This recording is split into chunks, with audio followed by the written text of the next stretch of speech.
ನಮಸ್ಕಾರ. ಈಗ ತಲೆ ಕೂದಲು ನಿಮಗೆ ದಟ್ಟವಾಗಿ ಕಪ್ಪಾಗಿ ಬೆಳೆಯೋದಕ್ಕೆ ನಾವು ಏನು ಮಾಡಬೇಕು, ಅದಕ್ಕೆ ಯಾವ್ಯಾವ ರೀತಿ ಆಹಾರ ಕ್ರಮಗಳನ್ನ ನಾವು ಅನುಸರಿಸಬೇಕಾಗತ್ತೆ. ಈಗ ನೋಡಿ, ಎಷ್ಟೋ ಕಡೆ ನೀವು ನೋಡಿದ್ದೀರ, ಬಿಳಿಗಾಗಿರೋ ತಲೆ ಕೂದಲನ್ನ ಬುಡದಿಂದ ಮತ್ತೆ ಕಪ್ಪು ಮಾಡೋದು, ರಿವರ್ಸ್ ಮಾಡೋದು, ಅದಕ್ಕೆ ಶಾಂಪು ಒಳಗಡೆ ಅದಾಕಿ ಇದಾಕಿ ನೋಡಿ, ಅದು ಯಾವ ರೀತಿಯೂ ಆಗಲ್ಲ. ಈಗ ಬಿಳಿ ಕೂದಲಾಗೋದು ಅಂದರೆ 30 ವರ್ಷಕ್ಕಿಂತ ಮುಂಚೆ ಆದರೆ ಇದಕ್ಕೆ ಮುಖ್ಯ ಕಾರಣ ಪೋಷಕಾಂಶಗಳ ಕೊರತೆ ಆಗಿರುತ್ತೆ. ಪೋಷಕಾಂಶಗಳ ಕೊರತೆ ಯಾವುದಾಗಿರುತ್ತೆ? ವಿಟಮಿನ್ ಬಿಲ್ ಬರೋ ವಿಟಮಿನ್ B9 ಅಂತ ಕರೆಸ್ಕೊಳ್ಳೋ ಫೋಲೇಟ್ ಅಂತ. ಇದು ಕೂದಲು ಬಣ್ಣಕ್ಕೆ ಸಹಕಾರಿ. ಈ ಫೋಲೇಟ್ ಯಾವುದ್ರಲ್ಲಿರುತ್ತೆ ಅಂತ ತಿಳ್ಕೊಳ್ಳಿ, ಅದನ್ನು ನೀವು ಸರಿ ಮಾಡ್ಕೋಬೇಕು. ಆಮೇಲೆ ಇಲ್ಲೂ ಕೂಡ ಚರ್ಮಕ್ಕೆ ಬೇಕಾಗಿರೋ ಥರ ಬೀಟಾ ಕೆರೋಟಿನ್ ಅಂತಿದೆ. ಬೀಟಾ ಕೆರೋಟಿನ್ ಯಾವುದ್ರಲ್ಲಿರುತ್ತೆ? ಕ್ಯಾರೆಟ್ಸಲ್ಲಿರುತ್ತೆ, ಗೆಣಸಲ್ಲಿರುತ್ತೆ. ಇವುಗಳನ್ನ ಜಾಸ್ತಿ ಮಾಡಬೇಕು.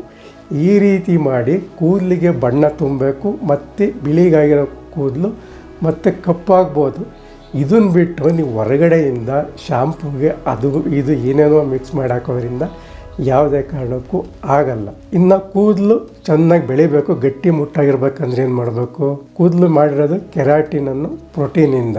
ಈ ಪ್ರೋಟೀನ್ ನಮಗೆ ಬೇಕು ಅಂತ ಅಂದರೆ ಪ್ರೋಟೀನ್ ಇರೋ ಆಹಾರಗಳನ್ನ ತೊಗೋಬೇಕು. ಯಾವ್ಯಾವುದ್ರಲ್ಲಿರುತ್ತೆ? ಈಗ ಮೊದಲನೇದು ಮೊಟ್ಟೆನ ನೀವು ಪೂರ್ತಿ ತೊಗೋಬೇಕು. ಕೆಲವರು ಹಳದಿನ ಬಿಸಾಕೋ ಅಭ್ಯಾಸ ಇಟ್ಕೊಂಡಿರ್ತಾರೆ. ಇದು ಯಾಕೆಂದರೆ ಇದರಲ್ಲಿ ಕೊಲೆಸ್ಟ್ರಾಲ್ ಇರುತ್ತೆ ಅಂತೇಳಿ. ಕೊಲೆಸ್ಟ್ರಾಲ್ ಅಂತ ತುಂಬ ಜಾಸ್ತಿ ಏನಿರಲ್ಲ. ಮೊಟ್ಟೆಯ ಬಿಳಿ ಭಾಗದಲ್ಲಿ ಪ್ರೋಟೀನ್ ಅಂಶ ಜಾಸ್ತಿ ಇದ್ದರೆ ಕೂದಲಿಗೆ ಬೇಕಾಗಿರೋ ಇನ್ನೊಂದು ವಿಟಮಿನ್ ಬಿ, ಅದು 7, ಅದು ಬಯೋಟಿನ್ ಇರೋದು ಈ ಹಳದಿಯಲ್ಲಿ. ಅದರಿಂದ ಎರಡನ್ನು ಸೇರಿಸಿ ತಗೊಂಡ್ರೆ ನಿಮಗೆ ಮೊಟ್ಟೆಯಿಂದ ತಲೆ ಕೂದಲಿಗೆ ತುಂಬ ಅನುಕೂಲ ಆಗುತ್ತೆ. ಮತ್ತು ಇಲ್ಲೊಂದು ಮುಖ್ಯವಾದ ಒಂದು ವಿಷಯ ಗಮನಿಸಬೇಕು. ಮೊಟ್ಟೆನ ತಲೆ ಕೂದಲಿಗೆ ಬೇಕು ಅಂತ ಅಂದರೆ ನೀವು ಯಾವುದೇ ಕಾರಣಕ್ಕೂ ಹಸಿ ಮೊಟ್ಟೆ ತಿನ್ನಬಾರ್ದು. ಹಸಿ ಮೊಟ್ಟೆಯಲ್ಲಿ ಐವಿಡಿನ್ ಅನ್ನೋ ಒಂದು ಅಂಶ ಇರುತ್ತೆ. ಈ ಐವಿಡಿನ್ ಏನು ಮಾಡುತ್ತೆ? ಈ ಬಯೋಟಿನ್ನ ಸಣ್ಣ ಕರಳಲ್ಲಿ ನಮ್ಮ ಶರೀರಕ್ಕೆ ಸೇರ್ದಿರೋ ಥರ ಮಾಡುತ್ತೆ. ಆದರೆ ನೀವು ಬೇಯಿಸ್ಬಿಟ್ರೆ ಮೊಟ್ಟೆನ, ಈ ಐವಿಡಿನ್ ಅನ್ನೋ ಅಂಶ ನಾಶ ಆಗೋದ್ರಿಂದ ಬಯೋಟಿನ್ ನಿಮಗೆ ಈಸಿಯಾಗಿ ಸಿಗುತ್ತೆ. ಆದ್ದರಿಂದ ಬೇಯಿಸಿದ ಮೊಟ್ಟೆನ ಹಳದಿ ಬಿಸಾಕ್ದಲ್ಲೇ ಪೂರ್ತಿ ತಿನ್ನಬೇಕು. ಡೈಲಿ ನೀವು 1-2 ಮೊಟ್ಟೆ ತಿನ್ನೋದ್ರಿಂದ ಯಾವುದೇ ಪ್ರಾಬ್ಲಮ್ ಇಲ್ಲ. ಮೊಟ್ಟೆನ ನಾವು ಪವರ್ ಹೌಸ್ ಅಂತ ಕರಿಬೋದು. ಇನ್ನು ನೆಕ್ಸ್ಟ್ ಬೇಕಾಗಿರೋದೇನು? ಒಮೆಗಾ 3 ಯಾವುದರಲ್ಲಿದೆ? ಸೇಮ್ ಫ್ಯಾಟ್ ಇರೋವಂಥ ಎಲ್ಲ ಮೀನುಗಳಲ್ಲೂ ಸಿಗುತ್ತೆ. ಇನ್ನು ಸಸ್ಯಾಹಾರಿಗಳು ಬೇಕಂತ ಅಂದರೆ ಫ್ಲ್ಯಾಕ್ಸ್ ಸೀಡ್ಸ್ ಮತ್ತು ಚಿಯಾ ಸೀಡ್ಸ್ ಅಂತ ಸಿಗುತ್ತೆ. ಇಲ್ಲ, ಎರಡನೇ ಆಪ್ಷನ್ ಅಂದರೆ ನೀವು ತುಪ್ಪ ಬೇಕಾದ್ರೂ ತೊಗೋಬೋದು, ಆಲಿವ್ ಆಯಿಲ್ ತೊಗೋಬೋದು. ಈ ಫ್ಲ್ಯಾಕ್ಸ್ ಸೀಡ್ಸ್ ಮತ್ತು ಚಿಯಾ ಸೀಡ್ಸ್ ನೀರಲ್ಲಿ ಜಾಸ್ತಿ ಇರೋದ್ರಿಂದ ಇವುಗಳನ್ನ ಮೀನುಗಳು ತಿನ್ನೋದ್ರಿಂದ ಮೀನುಗಳಿಗೆ ಇವುಗಳಿಂದ ಒಮೆಗಾ 3 ಸಿಗುತ್ತೆ. ಅವುಗಳನ್ನು ನೀವು ತಿಂದರೆ ನಿಮಗೆ ಒಮೆಗಾ 3 ಸಿಗುತ್ತೆ, ಕೂದಲು ಬೆಳವಣಿಗೆಗೆ ಅನುಕೂಲ ಆಗುತ್ತೆ. ಪ್ರೋಟೀನಲ್ಲಿ ತರಕಾರಿಲಿ ನಿಮಗೆ ಬೀನ್ಸ್ ಒಳ್ಳೆಯದು. ನಿಮಗೆ ಐರನ್ ಸಿಗಬೇಕು, ಕೂದಲು ಬಣ್ಣಕ್ಕೆ ಎಲ್ಪ್ ಆಗಬೇಕಂತಂದರೆ ಪಾಲಕ್ ಸೊಪ್ಪು ತೊಗೋಬೇಕು. ಪಾಲಕ್ ಸೊಪ್ಪು ಮತ್ತು ಬೀನ್ಸ್ನ 30 ಗ್ರಾಮ್ ಬರೋ ರೀತಿಯಲ್ಲಿ ಡೈಲಿ ನೀವು ಸೇವಿಸಬೇಕಾಗುತ್ತೆ. ಈಗ ಗೆಣಸು ಮತ್ತು ಕ್ಯಾರೆಟಲ್ಲಿರೋ ಈ ಬೀಟಾ ಕೆರಾಟಿನ್ ಅನ್ನೋ ಅಂಶ ಏನಿದೆ, ಇದು ಚರ್ಮಕ್ಕೂ ಸಹಾಯ ಮಾಡುತ್ತೆ ಅಂತ ಹೇಳಿದ್ದೀನಿ, ಮುಖದ ಚರ್ಮಕ್ಕೂ ಕೂಡ. ಅದೇ ರೀತಿ ಕೂದಲಿನ ಬಣ್ಣನ ತುಂಬೋದಕ್ಕೆ ಸಹಾಯ ಮಾಡುತ್ತೆ. ಇದರಿಂದ ವಯಸ್ಸಿಗೆ ಮೊದಲೇ ಬಿಳಿ ಕೂದಲಾಗೋದನ್ನು ತಪ್ಪಿಸ್ಬೋದು. ಇನ್ನು ಕೂದಲಿಗೆ ಮತ್ತೊಂದು ಮುಖ್ಯವಾಗಿ ಏನಪ್ಪ ಬೇಕು? ಅದು ಜಿಂಕ್ ಎಲ್ಲಿ ಸಿಗುತ್ತೆ ಅಂದರೆ, ನೀವು ಸಸ್ಯಾಹಾರಿಗಳಾಗಿದ್ದರೆ ಅಣಬೆನ ಜಾಸ್ತಿ ಉಪಯೋಗಿಸಿ. ಇದು ಕೂಡ ಡೈಲಿ 30 ಗ್ರಾಮ್ ಅಷ್ಟು ತಗೋಬೇಕಾಗುತ್ತೆ.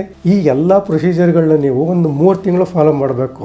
3 ತಿಂಗಳಲ್ಲಿ ಎಲ್ಲ ಫುಲ್ಫಿಲ್ ಆಗುತ್ತೆ. ಆಮೇಲೆ ನಿಮಗೆ ಉತ್ತಮ ಕೂದಲು ಬೆಳವಣಿಗೆ ಆಗುತ್ತೆ. ಈಗ ಅಣಬೆ ಸಸ್ಯಾಹಾರಿಗಳಿಗಾದರೆ, ಮಾಂಸಾಹಾರಿಗಳಾದರೆ ಸೀಗಡಿ ಒಳ್ಳೆಯದು. ಸೀಗಡಿನ ನೀವು ಇಲ್ಲಿ ನಿಮಗೆ ಬೇಕಾದಷ್ಟನ್ನು ತೊಗೋಬೋದು. ಸೋಯಾಬೀನ್ಸ್ಗಳನ್ನ ನೀವು ಇಲ್ಲಿ ಉಪಯೋಗಿಸ್ಕೋಬೋದು. ತಲೆ ಕೂದಲಿಗೆ ತುಂಬ ಒಳ್ಳೆಯದು. ಸೋಯಾಬೀನ್ನಲ್ಲಿ ಸ್ಪರ್ಮಿಡಿನ್ ಅನ್ನೋ ಅಂಶ ಇರೋದ್ರಿಂದ ತಲೆ ಕೂದಲು ಬೆಳವಣಿಗೆಗೆ ತುಂಬ ಪ್ರಯೋಜನಕಾರಿಯಾಗುತ್ತೆ. ಇನ್ನು ಹಣ್ಣುಗಳಲ್ಲಿ ತುಂಬ ಒಳ್ಳೆಯದು ಯಾವುದಪ್ಪ ಅಂತಂದರೆ ಐರನ್ಗೆ ಸೇಬು, ಅದು ನಿಮ್ಗೆ ಚೆನ್ನಾಗಿ ಗೊತ್ತು. ಎರಡನೇದು ಏನಪ್ಪ ಅಂದರೆ ಸೀಬೆ ಹಣ್ಣಲ್ಲಿ ಕೂದಲಿಗೆ ಬೇಕಾದ ಪೋಷಕಾಂಶ ಸಿಗುತ್ತೆ. ಇನ್ನು ಹಾಲಿನ ಉತ್ಪನ್ನಗಳಲ್ಲಿ ಪ್ರೋಟೀನ್ ಸಿಕ್ಕಿದ್ರೆ ಮೊಸರನ್ನ ನೀವು ಉಪ್ಪಿನಕಾಯಿ ಜೊತೆ ಮಿಕ್ಸ್ ಮಾಡಿ ತಗೊಳ್ಳೋದ್ರಿಂದ ಇದರಿಂದ ಸಣ್ಣ ಕರಳಲ್ಲಿ ಈ ಫ್ರೆಂಡ್ಲಿ ಬ್ಯಾಕ್ಟೀರಿಯಾ ಜಾಸ್ತಿ ಆಗೋದ್ರಿಂದ ನೀವು ತಿಂದ ಆಹಾರದಿಂದ ಈ ಮೈಕ್ರೋ ನ್ಯೂಟ್ರಿಷನ್, ಈ ಪೋಷಕಾಂಶಗಳನ್ನ ಅಬ್ಸರ್ವ್ ಮಾಡೋದಕ್ಕೆ ಸಹಾಯ ಮಾಡೋದ್ರಿಂದ ಈ ರೀತಿ ಮೊಸರು ಮತ್ತು ಉಪ್ಪಿನಕಾಯಿನ ಸೇರಿಸಿ ತೊಗೋಬೇಕಾಗುತ್ತೆ. ಇದು ಡೈರಿ ಉತ್ಪನ್ನಗಳನ್ನ ಸೇವಿಸೋ ರೀತಿ. ಇನ್ನು ಅಡುಗೆಗೆ ಬಳಸೋ ಸ್ಪೈಸಸ್ಗಳು ಯಾವುದಪ್ಪ ಅಂತಂದರೆ ಸಿನ್ನಮನ್, ದಾಲ್ಚಿನ್ನಿ ಅಂತ ಏನು ಕರಿತೀವಲ್ಲ, ಇದನ್ನು ನೀವು ಜಾಸ್ತಿ ಉಪಯೋಗ ಮಾಡ್ಬೋದು. ಇದರಲ್ಲಿ ಖನಿಜಾಂಶಗಳು ಅಂದರೆ ಮಿನರಲ್ ಸಿಗೋದ್ರಿಂದ ಕೂದಲು ಬೆಳವಣಿಗೆಗೆ ನಿಮಗೆ ಇದರಿಂದ ಸಹಾಯ ಆಗುತ್ತೆ. ಚರ್ಮದ ಆರೋಗ್ಯಕ್ಕೆ ಹೆಲ್ಪ್ ಆಗಿರೋ ಈ ನೀರನ್ನು ದಿನಕ್ಕೆ 3-4 ಲೀಟ್ರ್ ನೀವು ಕುಡಿಬೇಕು, ಮತ್ತು ವ್ಯಾಯಾಮ ಮಾಡಬೇಕು, ಮತ್ತು ಇಲ್ಲೂ ಕೂಡ ನೀವು ನಿಮ್ಮದೇ ನಿದ್ರೆ ಮಾಡಬೇಕಾಗುತ್ತೆ. ಎಲ್ಲ ಕೂಡ ಕೂದಲು ಬೆಳವಣಿಗೆಗೆ ಸಹಕಾರಿಯಾಗುತ್ತೆ. ಈ ರೀತಿಯ ಪೋಷಕಾಂಶಗಳು ನಿಮ್ಮ ಶರೀರದಲ್ಲಿ ಇದ್ದು ಆಮೇಲೆ ನೀವು ಆಯಿಲ್ ಹಾಕಿ ತಲೆ ಕೂದಲಿಗೆ ವಾರಕ್ಕೆ 1 ಬಾರಿ 1 ಗಂಟೆ ಮುಂಚೆ ಮಸಾಜ್ ಮಾಡೋದ್ರಿಂದ ತಲೆ ಕೂದಲು ಎಣ್ಣೆಯಿಂದ ಡೈರೆಕ್ಟಾಗಲ್ಲ, ಮಸಾಜ್ ಮಾಡೋದ್ರಿಂದ ಏನಾಗುತ್ತೆ, ಅಲ್ಲಿಗೆ ಈ ಪೋಷಕಾಂಶಗಳನ್ನ ರಕ್ತ ಅಲ್ಲಿಗೆ ಒತ್ತು ತರೋದ್ರಿಂದ ಅವು ತಲೆ ಕೂದಲಿಗೆ ಸಿಕ್ಕಿ ಆಗ ತಲೆ ಕೂದಲು ಬೆಳೆಯುತ್ತೆ. ಎಣ್ಣೆ ಇಷ್ಟೇ ಅಂತ ನಿಮ್ಗೆ ಆಗಲೇ ಚೆನ್ನಾಗಿ ಗೊತ್ತು. ಈ ರೀತಿ ಪೋಷಕಾಂಶಗಳಿರೋ ಎಲ್ಲ ತರಕಾರಿ ಹಣ್ಣುಗಳನ್ನ ಉಪಯೋಗಿಸೋ ಬದಲು ಇಲ್ಲ ನಾವು ಡೈರೆಕ್ಟಾಗಿ ಒಂದು ಮಾತ್ರೆ ತೊಗೊಂಡ್ಬಿಡ್ತೀವಿ ಅಂತ ಅಂದರೆ ಅಲೋಪತಿನಲ್ಲಿ ಎಲ್ಲ ಇರೋವಂಥ ಮಾತ್ರೆಗಳು ಸಿಗುತ್ತೆ. ಇದು ತುಂಬ ಕಾಸ್ಟ್ಲಿ ಏನಾಗಲ್ಲ. ನಿಮಗೆ 100 ಮಾತ್ರೆಗೆ ಬರೀ ಒಂದು 120 ರೂಪಾಯಿ ಸಿಗುತ್ತೆ, ಅಂದರೆ 3 ತಿಂಗಳಿಗೆ ಆಗುತ್ತೆ. ಈ ರೀತಿ ಮಾತ್ರೆಗಳನ್ನ ಡೈಲಿ ಒಂದು ನೀವು ತೊಗೋಬೋದು 3 ತಿಂಗಳವರೆಗೆ. ಒಮೆಗಾ 3 ಬೇಕಂತ ಅಂದರೆ ಫಿಶ್ ಆಯಿಲ್ ಅಂತ ಸಿಗುತ್ತೆ, ಪ್ರೋಟೀನ್ ಬೇಕಂತಂದರೆ ಬಿ ಪ್ರೋಟೀನ್ ಅಂತ ಸಿಗುತ್ತೆ. ನಿಮಗೆ ಟ್ಯಾಬ್ಲೆಟ್ಸ್ನ ಟ್ರೇಡ್ ನೇಮ್ಗಳು ಹೇಳ್ಬೇಕು ಅಂತ ಅಂದರೆ ಬೆಕಸೂಲ್ಸ್ ಝೆಡ್ ಅಂತ ಸಿಗುತ್ತೆ, ಜಿಂಕೋವಿಟ್ ಸಿಗುತ್ತೆ. ಈ ರೀತಿ ನಾನಾ ಕಂಪ್ನಿಗಳು ನಾನಾ ರೀತಿಯ ಹೆಸರಲ್ಲಿ ಮಾಡ್ತವೆ. ನಾನು ಹೇಳಿದ ಇಂಗ್ರೀಡಿಯೆಂಟ್ಸ್ ಆ ಮಾತ್ರೆಯಲ್ಲಿ ಇದೆಯಾ ಅಂತ ನೋಡಿ ನೀವು ತೊಗೊಂಡು ಡೈಲಿ ಒಂದು ತೊಗೋಬೋದು. ಪೋಷಕಾಂಶಗಳ ಕೊರತೆಯನ್ನು ಮಾತ್ರೆಯಿಂದ ನಾವು ಕಡಿಮೆ ಮಾಡ್ಕೋಬೋದು. ಇಲ್ಲ ನಾನು ನ್ಯಾಚುರಲ್ಲಾಗಿ ತಗೊಳ್ತೀನಿ ಅಂತ ಅಂದರೆ ತಿಳಿಸಿದ ಆಹಾರಗಳನ್ನ ನೀವು ಪ್ರತಿನಿತ್ಯ ಸೇವಿಸಿ ಒಂದು 3-6 ತಿಂಗಳು ನೀವು ಈ ಡಯಟ್ನ ಫಾಲೋ ಮಾಡಿದ್ರೆ ಕೂದಲು ಬೆಳವಣಿಗೆಗೆ ಸಹಕಾರಿಯಾಗೋದ್ರಲ್ಲಿ ಯಾವುದೇ ಅನುಮಾನ ಇಲ್ಲ.